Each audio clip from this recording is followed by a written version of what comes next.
দক্ষিণ দিনাজপুর জেলার হরিরামপুর থানার অন্তর্গত ডাঙ্গাপাড়ার বাসিন্দা সোনু আলী। তার পূর্ব পরিচিত এক ব্যক্তি মালদা জেলার অন্তর্গত পুকুরিয়া থানা এলাকার বাসিন্দা ফলুয়া শেখ, তার একটি ট্রাক্টর ও থ্রেশার রয়েছে। বর্তমানে চারিদিকে ভুট্টা মারাইয়ের কাজ চলছে জোর কদমে। সেই সুবাদে সোনু আলী তার সেই পরিচিত ফেলুয়া শেখকে নিজের গ্রাম ডাঙ্গাপাড়ায় আসতে বলেন ট্রাক্টর ও থ্রেশার নিয়ে, কারণ হরিরামপুর ব্লকের বিভিন্ন এলাকায় ভুট্টা চাষ হয়েছে এবং সেই ভুট্টা মারাই করার জন্য থ্রেশারের প্রয়োজন। দুজনের কথা মতোই ফলুয়া শেখ নিজের ট্রাক্টর ও থ্রেশার নিয়ে ডাঙ্গাপাড়া এলাকায় আসে ভুট্টা মারাই করার উদ্দেশ্যে। কিন্তু সেই রাতেই বৃষ্টি হয়ে যাওয়ার ফলে ভুট্টা মারাই করার কাজ সম্পন্ন হয়নি।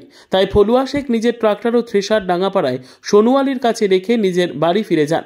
চলতি মাসের 6 তারিখ রাতে সেই ট্রাক্টর সমেত থ্রেশার চুরি হয়ে যায়। সেই চুরির খবর গিয়ে পৌঁছয় ফলুয়া শেখের কাছে। ফলুয়া শেখ ট্রাক্টর ও থ্রেশার চুরির অভিযোগ নিয়ে হরিরামপুর থানার দ্বারস্থ হন। সেই মর্মে একটি অভিযোগ দায়ের করা হয় হরিরামপুর থানায়। অভিযোগ পাওয়ার পরই হরিরামপুর থানার মেজবাবু শুভঙ্কর চক্রবর্তীর নেতৃত্বে শুরু হয় তদন্তের প্রক্রিয়া। সেই তদন্ত প্রক্রিয়ার প্রথম ধাপে সিসিটিভির ভিডিওতে দেখা যায় হরিরামপুর থানার অন্তর্গত সুরহর গ্রামের বাসিন্দা মুসলিম মিয়া সেই ট্রাক্টর সমেত থ্রেশারটিকে নিয়ে রায়গঞ্জের উদ্দেশ্যে যাচ্ছে। পুলিশ মুসলিম মিয়াকে গ্রেপ্তার করে। পুলিশি জেরায় মুসলিম মিয়া স্বীকার করে সেই ট্রাক্টর সমেত থ্রেশারটিকে সে উত্তর দিনাজপুর জেলার করণদিঘির বাসিন্দা সেলিম আলীর কাছে বিক্রি করে। সেই সূত্র ধরে পুলিশ সেলিম আলীকেও গ্রেপ্তার করে। পুলিশ জিজ্ঞাসাবাদে উঠে আসে আরও এক ব্যক্তি নাম করণদিঘি এলাকার বাসিন্দা আনিসুর রহমানের কাছে সেই ট্রাক্টর সমেত থ্রেশারটি বিক্রি করে সেলিম আলী। পুলিশ আনিসুর রহমানের বাড়িতে পৌঁছলে আনিসুর রহমান সেখান থেকে বেপাত্তা হয়ে যায়। কিন্তু সূত্র মারফত পুলিশ জানতে পারে চুরি যাওয়া ট্রাক্টরটি বিহারের কিষানগঞ্জ এলাকার কোনো একটি জায়গায় আছে। সেই জায়গায় কিষানগঞ্জ পুলিশের সহযোগিতায় হরিরামপুর থানার পুলিশ অভিযান চালিয়ে ট্রাক্টরটিকে উদ্ধার করে হরিরামপুর থানায় নিয়ে আসে। কিন্তু সেই থ্রেশারটির কোনো খোঁজ পাওয়া যায়নি। পরে সূত্র মারফত পুলিশ জানতে পারে চুরি যাওয়া সেই থ্রেশারটি ইসলামপুরের কোনো একটি জায়গায় রয়েছে। সেই মোতাবেক হরিরামপুর থানার পুলিশ ইসলামপুর থানার পুলিশের সাথে যোগাযোগ করে চুরি যাওয়া থ্রেশারটি উদ্ধার করে বর্তমানে ইসলামপুর থানায় রয়েছে। পুলিশ ধৃত 2 ব্যক্তিকে গঙ্গারামপুর মহকুমা আদালতে পাঠায়। এই ঘটনার নেপথ্যে আরও কি কেউ রয়েছে সে বিষয়টি খতিয়ে দেখছে হরিরামপুর থানার পুলিশ।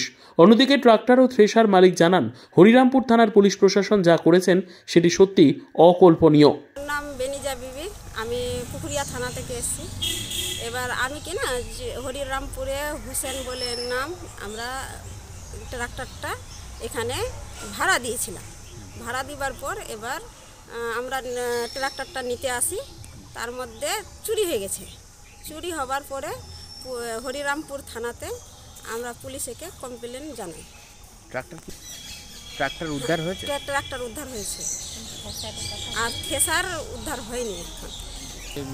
ডাঙ্গাপাড়া থেকে টুলটেছে, তারপরে নিয়ে যাওয়া কোথায় হয়েছিল?